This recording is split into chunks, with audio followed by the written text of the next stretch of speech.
The future is not going to happen suddenly. I borrow me money. My wife suddenly born. A woman cannot suddenly born. It's not possible because it will give at least 9 months notice. And I always use that analogy to describe the future. The future gives us enough notice. Let us use the getting ready before those opportunities come. I mean, I am constantly in conversations, career conversations with so many young people, and I promise you, there are individuals, young individuals who are doing phenomenal, great things beyond work. People are entrepreneurs. I have somebody in my network right now who is giving investment banks, big investment institutions, a run for their money. Somebody who spent time in the future, knows exactly where she wants to be, and has spent time to close the gaps so that she can achieve those things that she has planned to achieve. Now, change will always happen. Change that is happening to all of us right now is a great leveler. COVID has leveled all of us. We're all in the same space. But please do not think that when change happens, that the world is against you. Change will always happen. And there are three sets of people within a change perspective: those who make things happen, those who watch things happen, and the wonderful people. The wonderful people will just wonder at what has happened. Don't be a victim of change. Be a change agent. Anticipate what could happen. And anticipating what could happen, I will also leave you with another assignment, which is to read the book, Who Moved My Cheese? If you have not read that book, I'll leave it with you. You can finish that book in an hour or 1 hour, 30 minutes of focused reading. Who Moved My Cheese is a book about change and how we need to anticipate change. In some organizations, right? I know individuals who moan and groan for 29 days, and then they enjoy the salary for 1 day, 30th day, and then they continue the cycle. Change is happening to your job. Change is happening to your department. Change is happening to your role. Change is happening to the skills that you have brought into the organization 5 years ago, but you are still stuck in the rut of the present. You are not anticipating change. You are not changing to fix yourself within the space of changing realities. What's going to happen will be that one day you are going to get to the cheese station and your cheese will no longer be there. But if you were careful to anticipate change, you'll have noticed the changes happening to your cheese. And before the cheese disappears, you'll have moved to another cheese station, or you'll have baked another cheese without necessarily moving on. So do not stay in the space of comfort. I'm sure you've heard the saying that the man's greatest enemy is that thing called average. And the place once you are getting too comfortable, have a conversation with yourself. Once you are, I'm saying it again, once you are getting too comfortable, and I'm not saying move to another organization, no. What I'm saying is when you are getting too comfortable and things seem to be on autopilot, that is the time to actually have a conversation with yourself and say, hey, what's the next thing? What's really going to happen? If I lose this job, if I lose this role, if I move on and all that, anticipate change. And I do advocate that you need to have personal conferences with yourselves. Wake up in the middle of the night and say, hey, what next? Guys, the future is not going to happen to anyone suddenly, unprepared, unplanned. With the benefit of hindsight, virtually all the organizations I've worked, all the 11 organizations, at some point, at one point or another, I actually anticipated myself working in those organizations. And I'm being very honest with you. I do not take the grace of God upon me for granted. I am not shy to say it openly, but also there's a place for us anticipating and getting ready.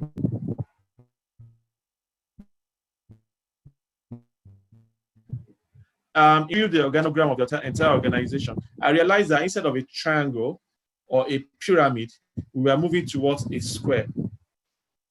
And organizations cannot survive without a well constructed pyramid. There's going to be Indians and there's going to be chiefs. But when the number of Indians and chiefs are the same, that is not sustainable. And I started anticipating trouble for that organization. Because when people are in just direct relationship, one person reports to one person up to the director level, then something is happening in that organization. And I started saying to myself, Yemi, hey, do not sit comfortably within this organization. And after I left, honestly, the organization actually ran into troubled waters. So what I'm saying is this: fact that salary is regular doesn't mean that the cheese might not move. But what's the most important is that please always situate your skills within a future perspective and not a present perspective. I'll say that again. Always situate your skills within a future perspective rather than a present perspective. Because you will wake up one day and the skills that were relevant yesterday are no longer relevant in the place of work. So please be future focused from a skills perspective. How do you change a box of tricks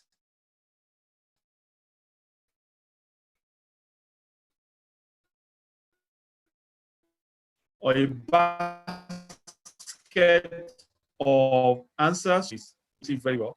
If you are complaining every time about what you are doing to anybody who wants to listen to you, such people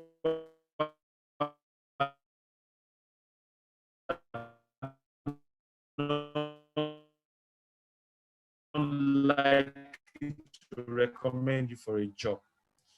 You are in a hurry. You first learn. But I also see a lot of young people today, they don't want to be like trees. Trees first go deep before they spread wide.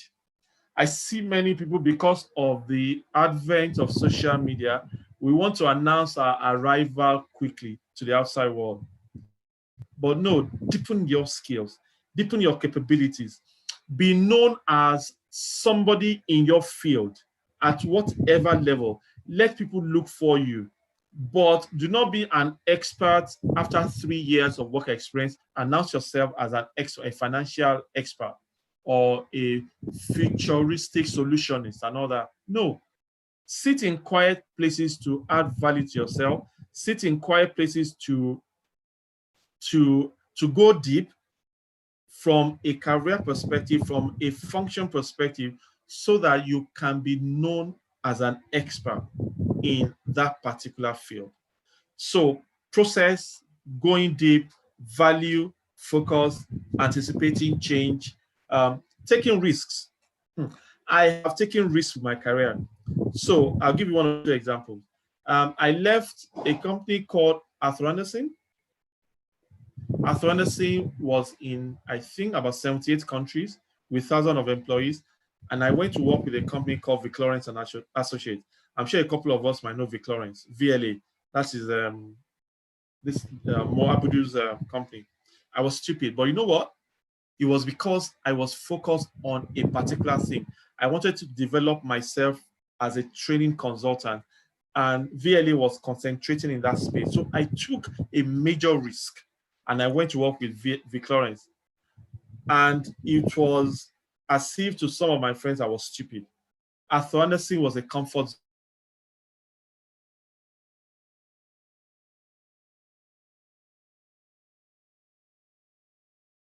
Absolutely no regret. I learned from it and then I moved on. So be willing to take risks with your career rather than sitting in your comfort zone. And please, last thing, before I start to wind down, last thing, guys, you need to know that you are a brand. Package yourself very well. And please, I'm not talking about the packaging that we do on social media. I love a guy that I met on social media. His name is, I think it's Shionku Poni or something. The guy says, expert at nothing, only seeking to be broad. I immediately connected with that guy, immediately. Because this is the age where everybody's an expert at something. This guy says, I'm an expert at nothing. I'm only seeking to be broad. So the kind of packaging I'm talking about, branding of self, It's not the branding that we go onto social media and announce ourselves. No, the branding I'm saying is when people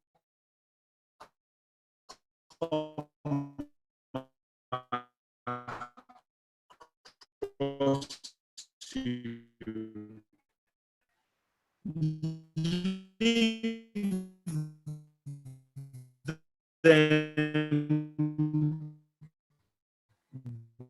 we enough value to want to come back to you. Let every interaction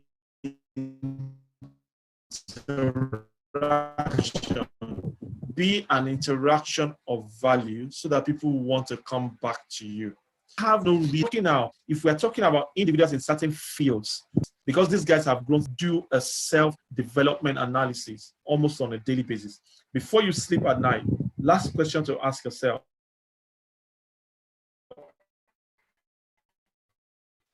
What value have I added to myself today? So, to recap quickly, I talked about focus, I talked about process. Guess what, guys? Let me give you, I will mention XYZ is happening in my organization. Okay, so interesting. HR consultant. Let's have a conversation. So I said, how many years experience do you have in HR? I finished your service in 2018. Okay, this is 2020. 2 years experience, and this individual wants to go into HR consulting. So I took time to have a conversation with the individual. The question most people ask me is, Yemi, when do you know it's time to leave an organization?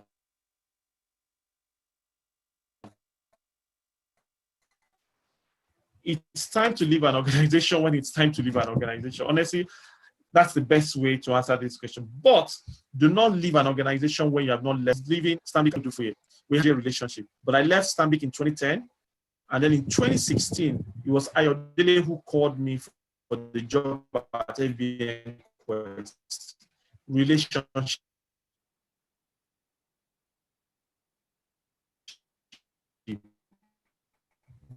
Value.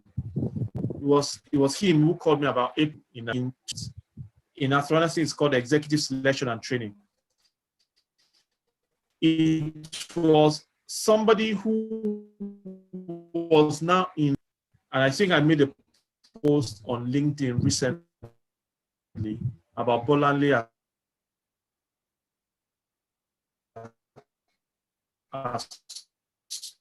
Asuma. That's her name.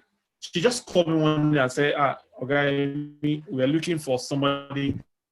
That is because a relationship, one, existed, and two, also because if they are thinking jobs very well, call within my broad network.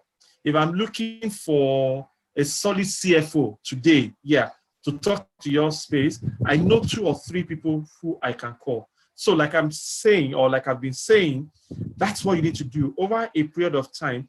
Build your capabilities, your technical skills, and also your relationship management skills to the point where you become a reference point. You are not only looking for jobs, but jobs are looking for you. Because people will remember that you did a job very refer you. Your line manager should be able to refer you. Your previous colleagues should be able to refer you for a job. That is if you do the job you are doing very well. And the last thing I'll say to you is this.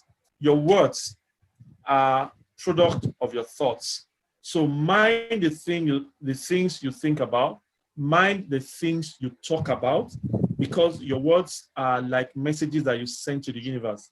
And by the time those words are coming back to you, they are coming back to you to shape and reflect your reality. I wish you all the best. Thank you very much. I'll take your questions now. Okay, thank you so much. Please, you can type thank you on the chat so that Yemi can see how much we have learned in the last few minutes. And then, thank you. I'm going to go to the questions that Oh, some of the participants asked earlier. Um, right.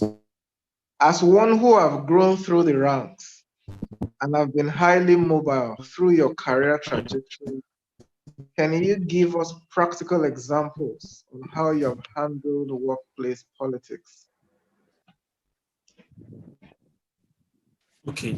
So the area of the workplace politics is one area I'm talking that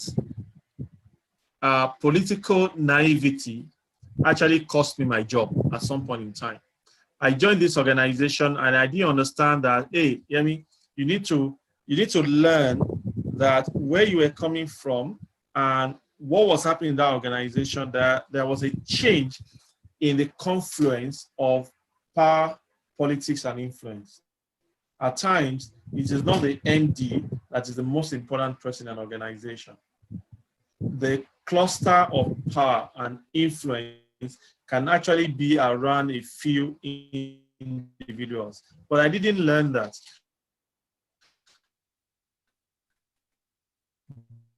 By the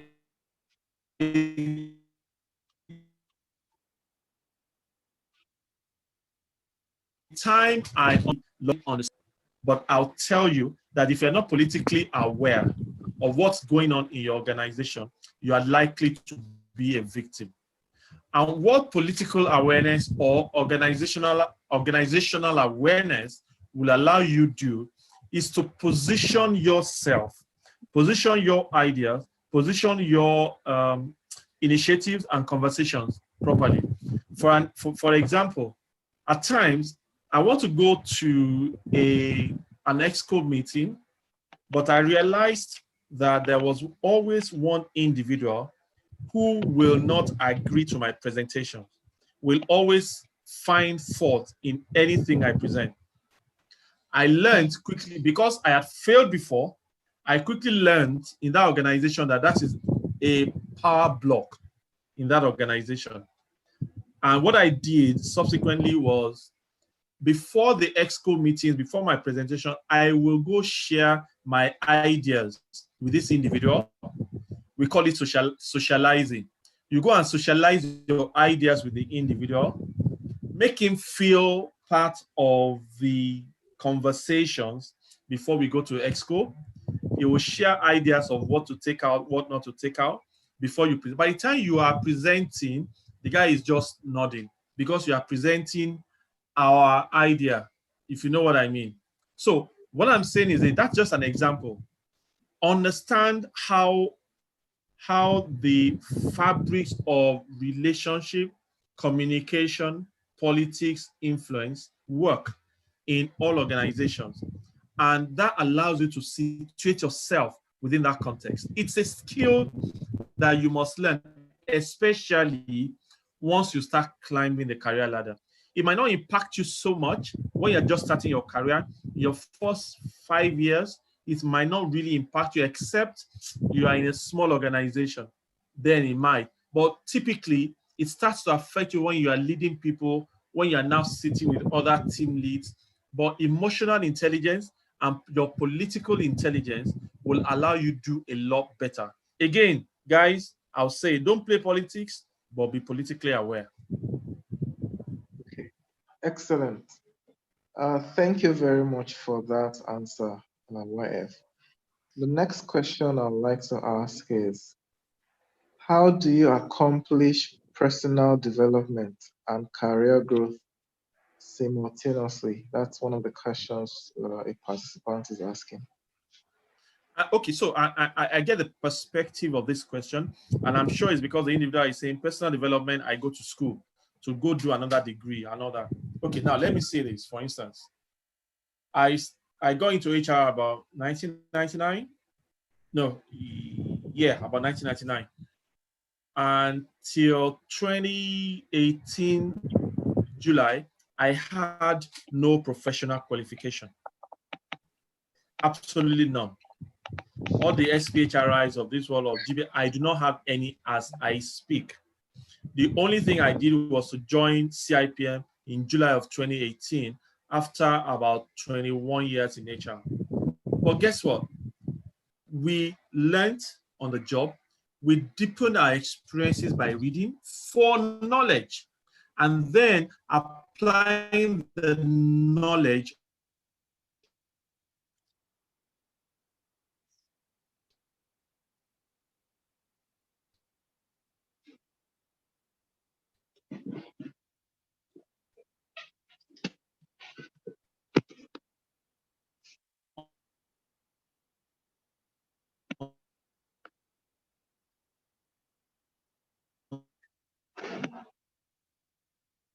on the job.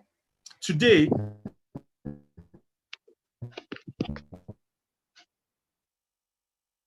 there's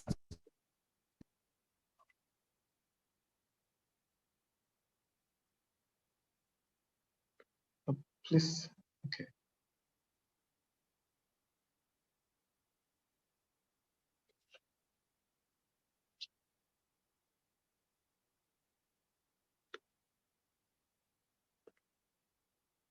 Kindly unmute Yemi. I think his mic is muted.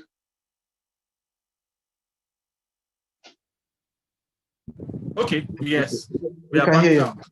you. Okay, thank you. So I was saying that certifications in themselves are not bad, but pay you extra because you're certified.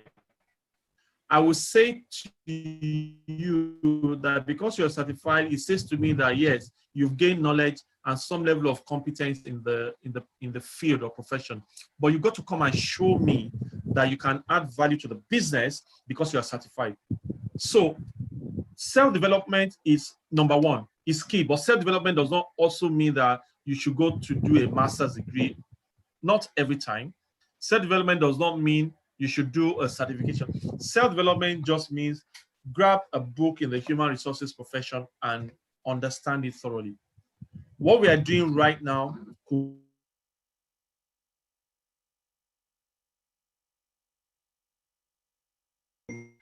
but do not stop at just listening and then that's it. What are you going to apply come Monday morning? No, there's probably holiday on Monday and Tuesday. Come Wednesday morning, how much of what you are learning today are you going to be able to apply on the job? How much of learning that you have garnered over the years are you putting in the job? Are you getting so involved in office politics to the point where you are now laid back and you don't want to get involved? I just do my 8 to 5 and I'll just get out. It's not my father's business. How much of discretionary effort do you put into your job on a daily basis? And this is what I mean by discretionary effort. When your team lead, the manager says, "Help me do this," you say, "No, it's not in my job description." You're not in the place of discretionary effort yet. You need to learn to you need to learn the art of developing yourself outside of work and bringing that knowledge and skills back to the workplace. That is the only time people will see that yes, you are learning and developing. But if by all means you have an opportunity to do a master's degree, hey, life is about give and take. I know some organizations, they will encourage you to do it. I know other organizations, you cannot. But given what has happened to us now, life is online. You can work and do your studies online. Life is now online. One doesn't have to stop for the other, but self-development, you must. Okay. Thank you, YF.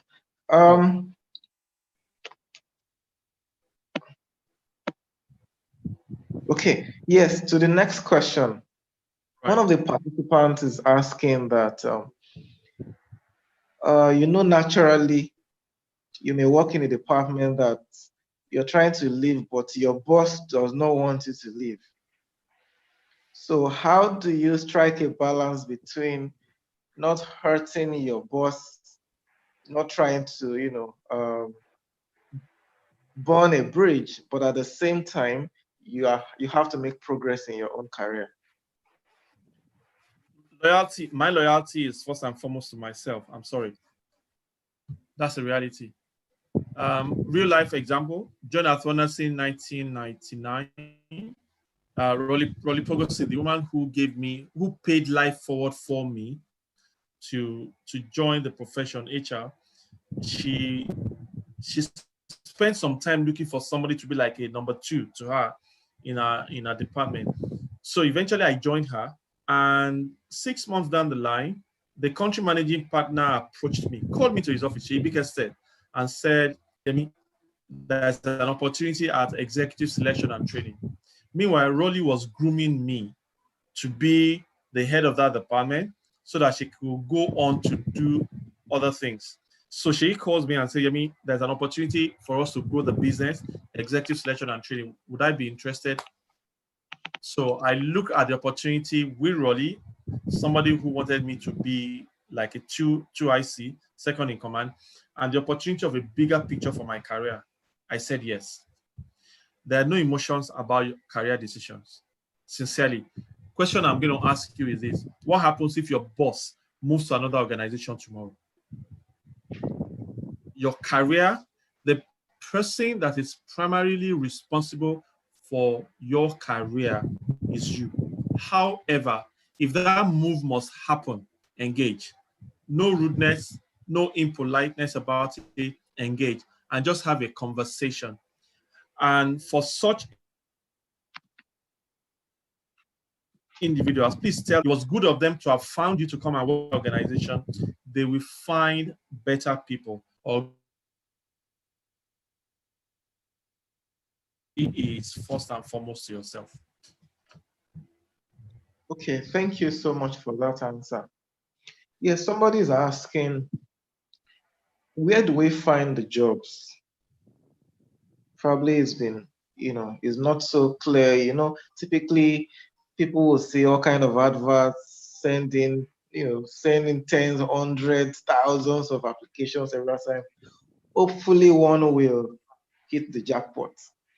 So where do you find the jobs, and how do you get a bit more strategic such that it improves your chances of getting a call? Okay, so again, personal experience, did my first degree, did an MBA, and then between 1995 May, June, and 1996 February, believe me, I was on the streets of Lagos looking for a job.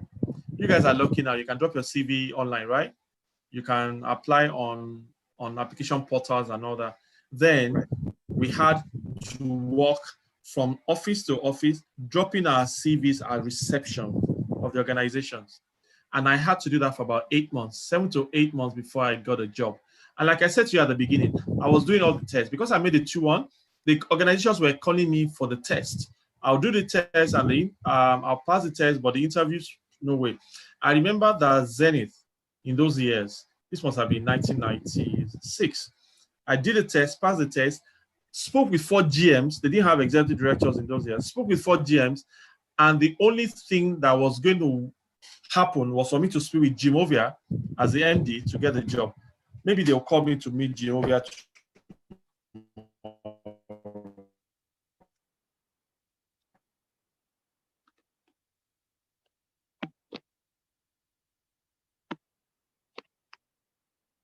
In your mind, you've got to determine that the battlefield that is your mind is not going to be littered with thoughts of negativity.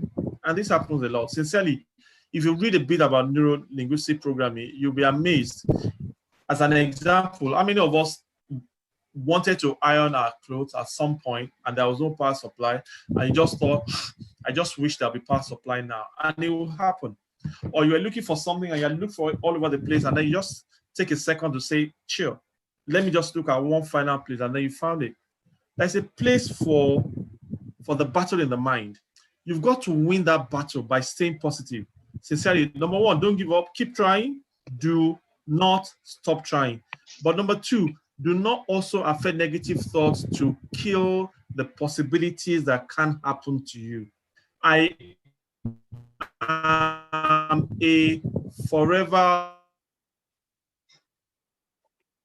and there's a public holiday and the place is filled up. I am driving in with the mind that one parking space is waiting for me, or as I drive in, somebody is going to be driving out from somewhere and I'll park in. I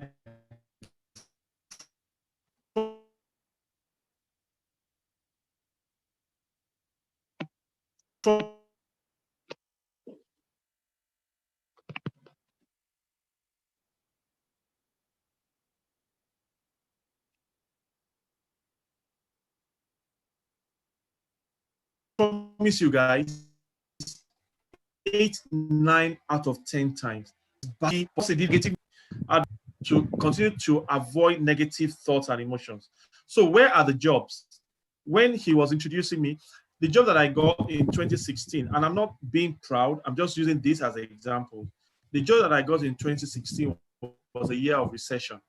The year that I got, the job that I got recently was during a pandemic. Again, I am just an incurable optimist. So stay in a place that wake up on a daily basis and say something's going to happen, and support it with action, support it with self-development, support it with dropping your CVs. Just keep going, don't stop, but don't lose that battle in your mind with negative thoughts. Thank you very much, Y, for that response. Now, the next question is about how long one stays on a job. Some people feel if you leave after 6 months, people will be wondering whether you can stay in a place for too long. Or some people stay 3 years, they feel they hold the organization to prove themselves. So, especially in this day and age where, thankful for technology, you can have access to information, you can easily apply for jobs. Most times, if you have a certain level of competency, you may likely get a call. Now, what should form how long I stay with an employer? There is no golden rule for me. So if I look at my career, I've done 1 year in sales, 3 years direct marketing. I did 3 years at Renessing. I did 10 months at Vic Lawrence because an opportunity came knocking from Standard Chartered. And I wasn't going to say because I had done 10 months at Vic Lawrence, I wasn't going to consider it.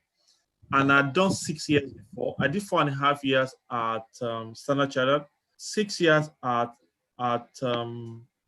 Nine Mobile, etc. I did 3.5 years at FBN Quest. So really, there is no standard. When it is time, it is time. When it is time, when you are not, when it has come to the point of moaning and groaning. And I know that the question next is, so what do you say at interviews if you have spent a short time with your employers? Tell a positive story. That's what I've said. Tell a positive story. It is how you tell your story. Do not say that the organization is crazy. They don't pay salaries on, they pay on the 45th of every month, or the culture is horrible and all that. No, tell a positive story and limit that positive story up, limit it to yourself and to your career and to your growth. 10 months, 1 year, 2 years, when it is time to go and an opportunity comes knocking. For instance, if your line manager says to you and uses the foul languages on you, abuses you and all that, do you want to say 2 years because there's a limit to how you should move from one organization to another? No. When it's time, it's time. But the point is, like I said, during the interview, tell a positive story that convinces your panel about your readiness to move into that role. Do not run the organization down. Do not, if possible, do not even talk about the organization. Talk about yourself. Talk about what you want to do. Talk about the future. Talk about the skills that you have picked up, even if it's 10 months or 1 year, and then put a positive story all around it. Thank you. The next question I would like to ask has to do with job advertisements in newspapers. On one end, are those jobs still, can you get a job applying based on information you find in newspapers? Is it something that in this day and age, one should also keep a tab on? I understand that some jobs by regulation are required to be published. Right. So how much of consideration should a potential job seeker give to newspaper adverts?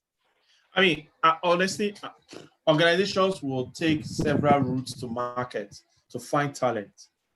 What works for organization A is different from what works for organization B. Some are well advanced from a tech perspective, and they have junked all hard copy CVs, blah, blah, blah, a long time ago. You'll be shocked. Some big organizations still believe in newspaper adverts. But if I see an advert in the newspapers and I am qualified for the role, what does it take from me to apply for that job? Nothing. Successful at the application, or you're not successful. You are successful, next process. You are not successful, let's move on. So I wouldn't concentrate too much on the medium through which my application is processed.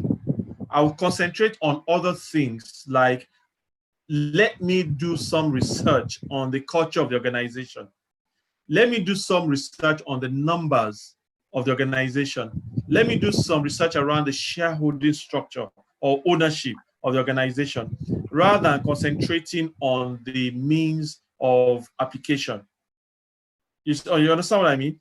So other organizations might just think that is the best transparent way for us to do this. And I know one or two big organizations who still advertise on the pages of newspapers. It's fading away as practice.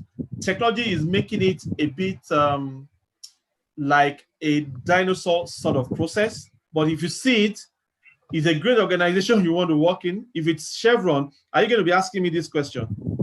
Or if it's mobile, you're not going to be asking me this question. But what I would say is that research the organization, research the culture, research the DNA of the organization. And if it's something that works for you, by all means, apply. Thank you. The next question from popular comments and popular common experience. Most times, employers don't get back to you after you apply for a job, you submit a CV, you've done a test, you've passed all the stage, fine, oh, we're going to get back to you.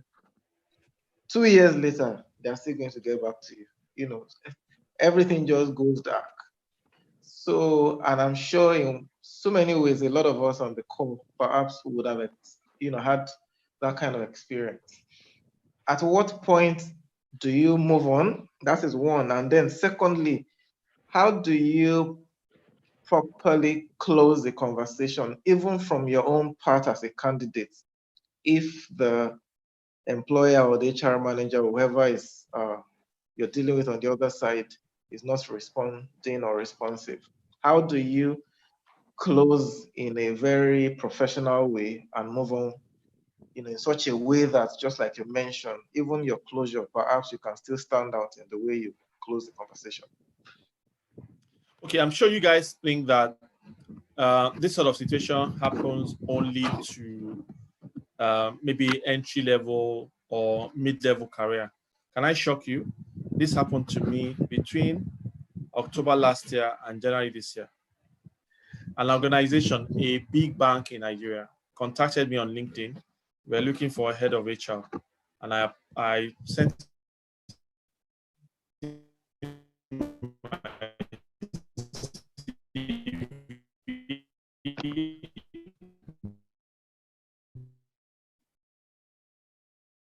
okay. I mean, you guys are looking happy, director, MD, all happened in a space of 3-4 weeks. As in, oh, we want to fill this role, and all that. And then after seeing the MD till today, this was in November, December of last year, till today, I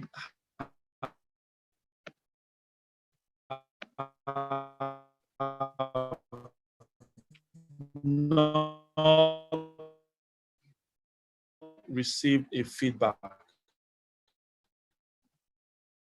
of the people that change their minds to say that, oh, let's look inward for now because of the numbers, because let's find somebody internally. but I did not get a formal feedback till today. So it happens to the best of us. What you shouldn't do, guys, is to despair, is to get emotionally involved in it. Honestly, I don't. I agree, it is painful. You spend time, you come all the way from Ibadan or Port Harcourt to Lagos for an interview, or you go to Abuja and all that, and then nobody gives you a feedback. It is absolutely unacceptable. On behalf of all HR practitioners who still do this, I apologize. Accept it. I totally apologize.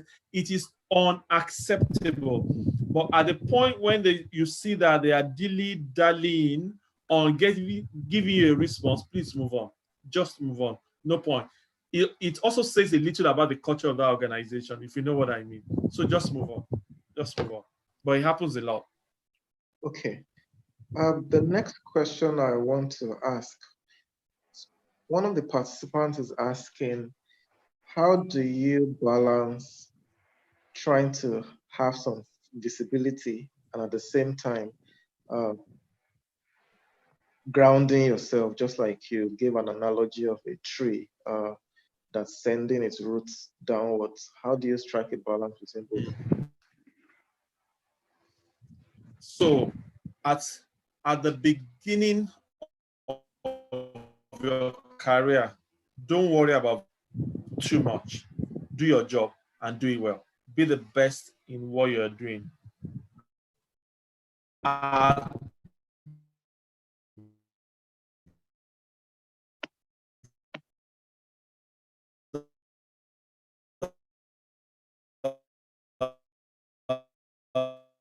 Beginning of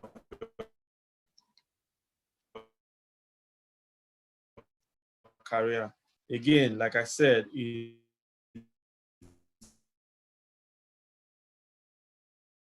IQ, and that means technical should has visibility. Visibility defined is other people outside of my immediate team feeling the impact of my job.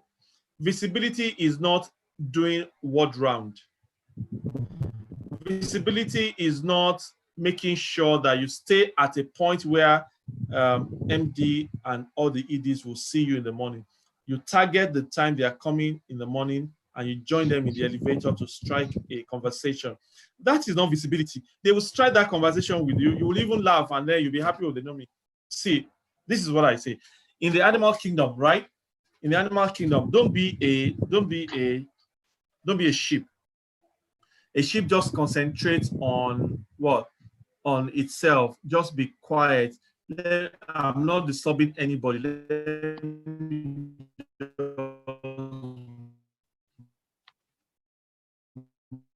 move on.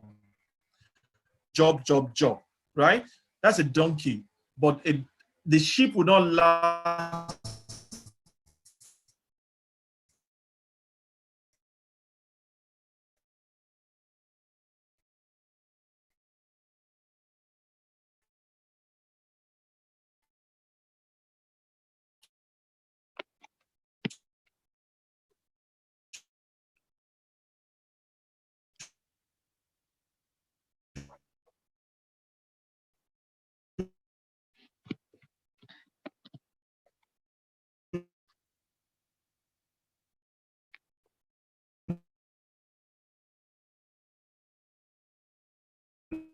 long in the animal farm. The donkey will not last, not be a fox. Ability as lost. Don't be sly. Don't, it finds that its environment is threatened. You know what it does? It takes off. So do not be in the space of, it's a matter of time before that visibility as an attempt to cover up incompetence is seen, and therefore it loses out in the animal kingdom. But be an owl. And you can have a combination of all four. Know when to be a sheep, know when to be a donkey, know when to be a fox, and also know when to be an owl. But if you are constant, so what I'm saying is this: visibility is other departments, other functions, other units in your organization feeling the impact of your job, even if it's in presentation, if it's in certain projects, if it's in committees. And when those opportunities come, take them and take them well. Thank you. Now, just a very simple question, but I think will be useful to the listeners. What is the place of having a good impression represented on whether it's your CV or whether the way you show up at interviews, how do you make sure you're branding yourself well, even with documents like CVs, for example, that will go ahead of your physical presence? How important is that? I mean, extremely important. Your CV is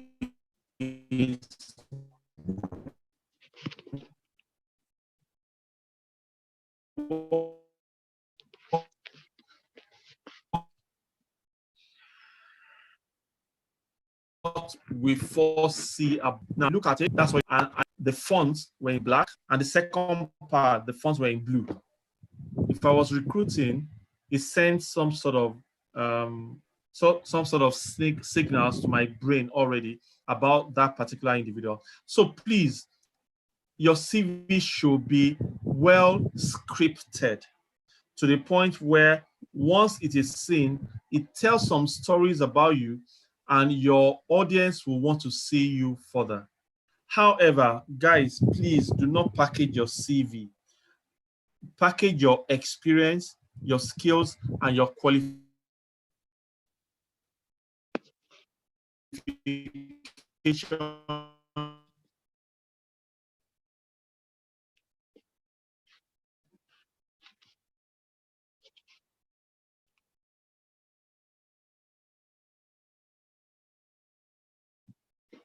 Say that again.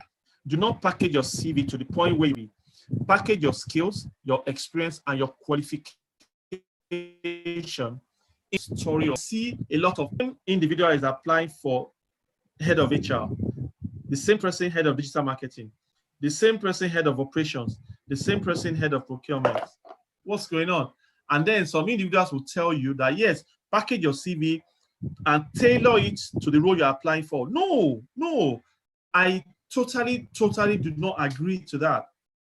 Package your CV to reflect your experience for the next role. You are not going to apply for every job that you see. Every job is not for you. The job that is for you is a job that's your experience, your qualification, and your skills and ability to therefore deliver on the job. Thank you very much. I have two more questions before we wrap up. Okay. One is one of the participants is asking about if you didn't make second class upper or a first class, so that is one.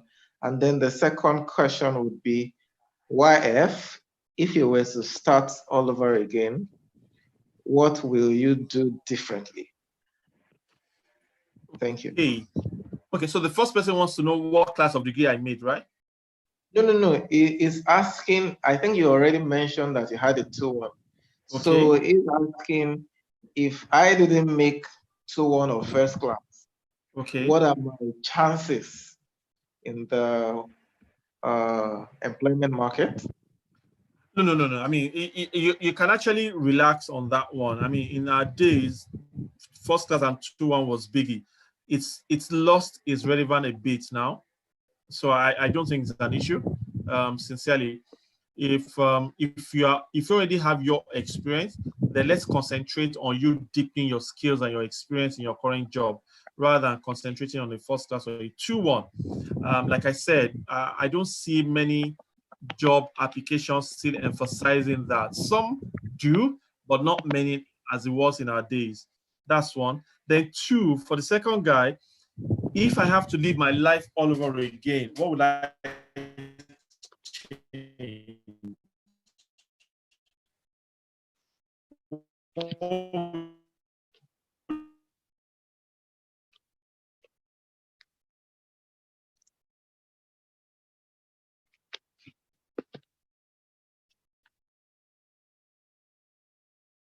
will I do differently? My political losing that job was not, I promise you guys, it wasn't. Guess what? I still didn't play politics, and I still found some sort of friction politics. So I'll say that be professional first, always in all your dealings. Stay as a professional.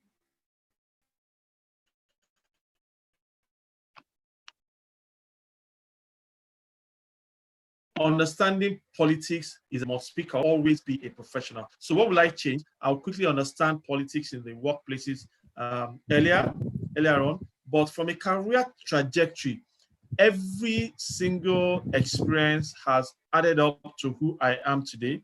I will still go back to Vic Lawrence. I will still go back to Arthur Anderson. I will go back to Standard Chartered. I do not have any regret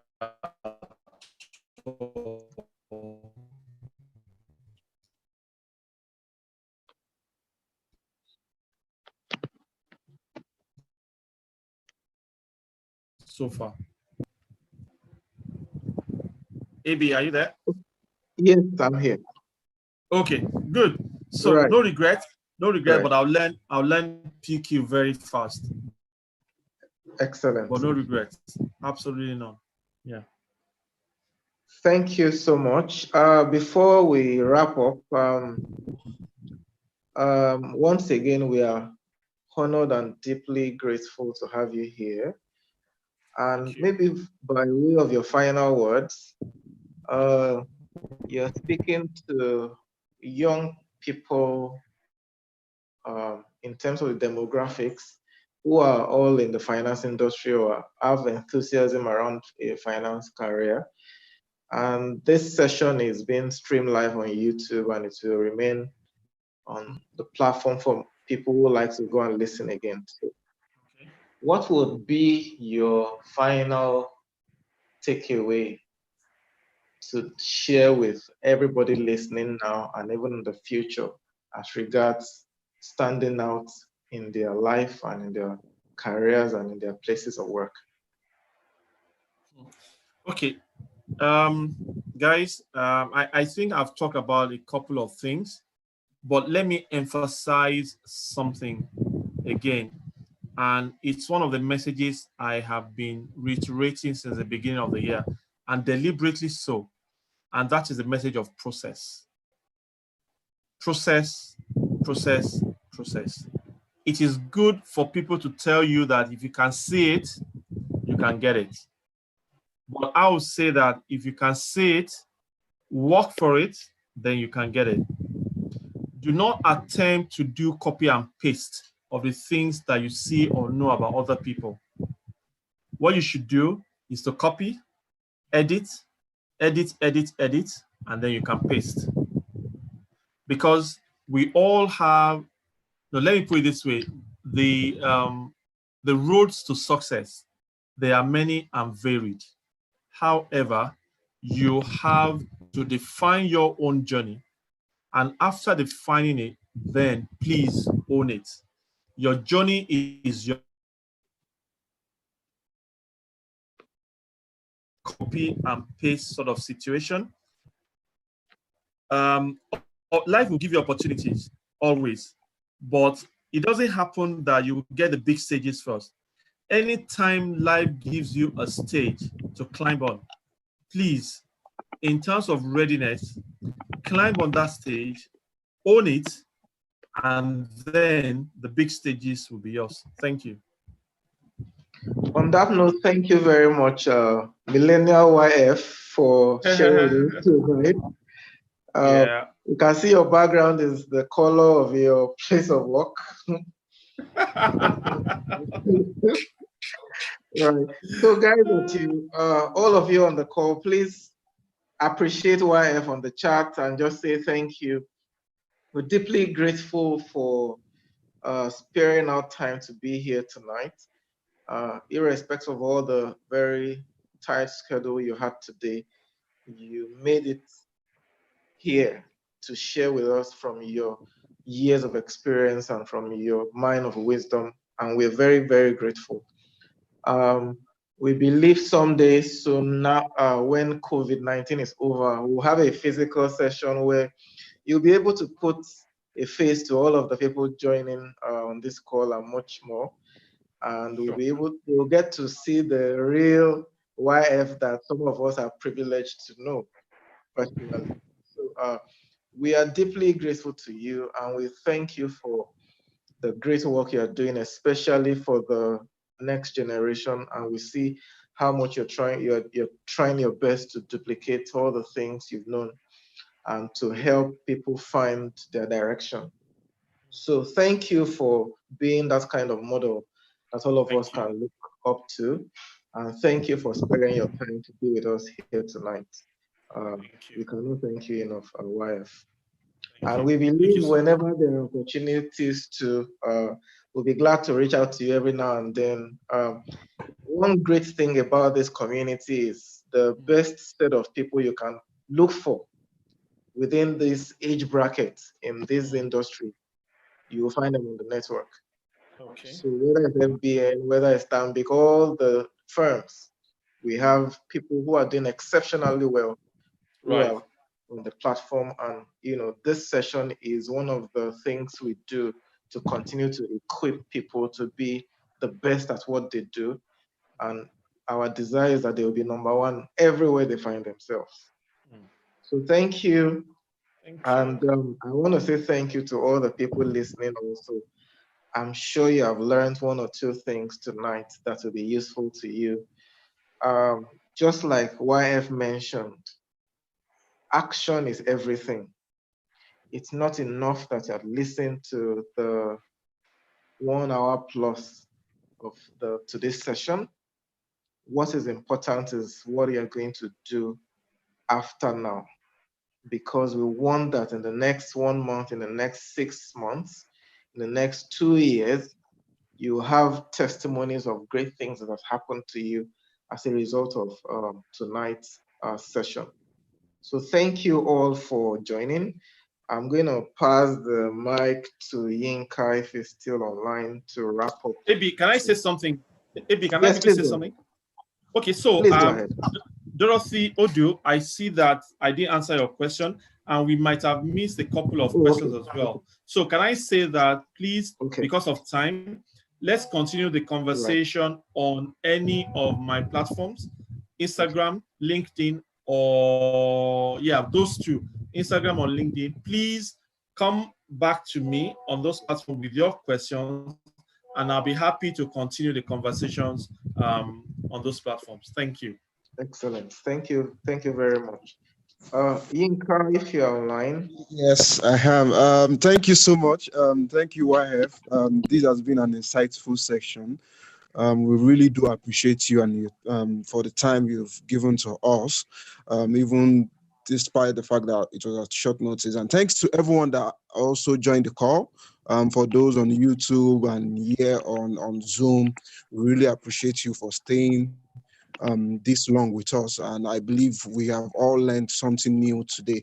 And also, so, this is continuation of our prior series, and we have more and more sessions to come, the insightful sessions like this to come, and we do hope that as we reach out to you via your emails, you would engage them, and you can also engage us on Twitter, on LinkedIn. We have various social media platforms that you can engage. Then subscribe to our YouTube channel to get latest updates. This particular conversation that we just finished having, we would be having it on the YouTube channel for a playback. You can always go there and play it back. Finance Professional Network is the channel. You can always play it back. Then our previous sessions also that we've had so far, the likes of Dr. Andrew Nelvin, Wale Lucy, and the likes, you would find them there. And you can always watch and rewatch from time to time to pick out the lessons that have been dished out in those various series of sessions. So yeah, we'll be bringing the session to a close for today. We really appreciate you guys. We'll be sending an email, probably with the also with a link to this session for you to further rewatch and replay personally. So do add us to your mailing list. Do add us so that emails do not go to your spam or to your junk box. It comes directly into your primary email address. So thank you so much. We'll be drawing the curtain to today's meeting. It has been an insightful approximately 2 hours of session with YF tonight. Thanks everyone, and have a lovely night rest.